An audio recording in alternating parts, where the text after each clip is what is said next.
इतिहास रचते हुए दिखाई दे रही है भारतीय जनता पार्टी, तीसरी बार हैट्रिक बनाते हुए दिखाई दे रही है। ये इतिहास रचा है हरियाणा की 36 बिरादरी ने और भारतीय जनता पार्टी के कार्यकर्ताओं ने। कांग्रेस की साजिश को देश के लोग भी समझ गए थे, प्रदेश के लोग भी समझ गए थे। ये देश में और प्रदेश में अराजकता का माहौल पैदा करना चाहते थे, इसलिए वो अपने मंसूबों में कामयाब नहीं हुए। काठ की हांडी एक बार चढ़ती है, बार बार नहीं चढ़ती। हमने लोगों का दिल जीता, इन्होंने लोगों के साथ धोखा किया। कि राजनीति में कह सकते हैं कि इतिहास रचते हुए दिखाई दे रही है भारतीय जनता पार्टी, तीसरी बार हैट्रिक बनाते हुए दिखाई दे रही है। ये इतिहास रचा है हरियाणा की 36 बिरादरी ने और भारतीय जनता पार्टी के कार्यकर्ताओं ने, जिन्होंने जमीन पर दिन रात मेहनत की। और इतिहास के काबिल भारतीय जनता पार्टी इसलिए है कि हमारे पास केंद्र में भी और प्रदेश में भी एक ईमानदार और मजबूत नेतृत्व है, भ्रष्टाचार से मुक्त काम करने वाला, देश और प्रदेश को आगे बढ़ाने वाला, सबके साथ न्याय करने वाला, सबको साथ लेकर चलने वाला, देश और प्रदेश को आर्थिक तौर पर मजबूत करने वाला और देश की सांस्कृतिक विरासत को मजबूत करने वाला नेतृत्व भारतीय जनता पार्टी के पास है। इसलिए लोगों का भरोसा लगातार हमारी पार्टी पर और हमारे नेतृत्व पर बढ़ रहा है। एक लंबे अंतराल के बाद हरियाणा के लोगों ने एक ईमानदार और पारदर्शी सरकार देखी है, काम करने वाली, विकास करने वाली, भ्रष्टाचार मुक्त सरकार देखी है।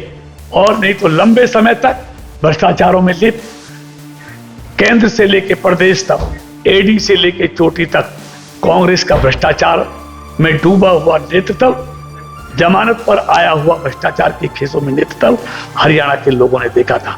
कांग्रेस की साजिश को देश के लोग भी समझ गए थे, प्रदेश के लोग भी समझ गए थे।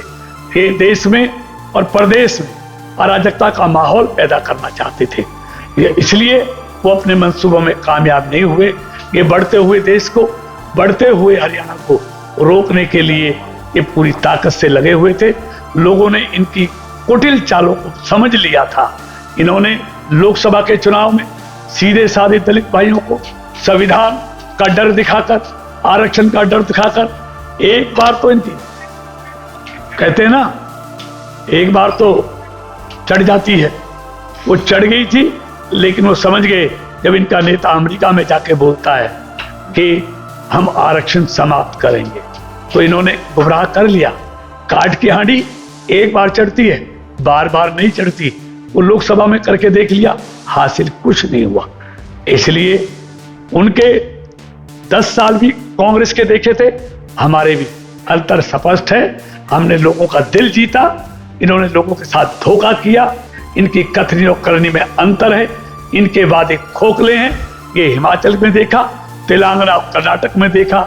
हिमाचल में इन्होंने हिमाचल की बहनों से कहा 2 साल पहले हम 1500 रुपये आपके खाते में भेजेंगे, हम 300 यूनिट बिजली देंगे।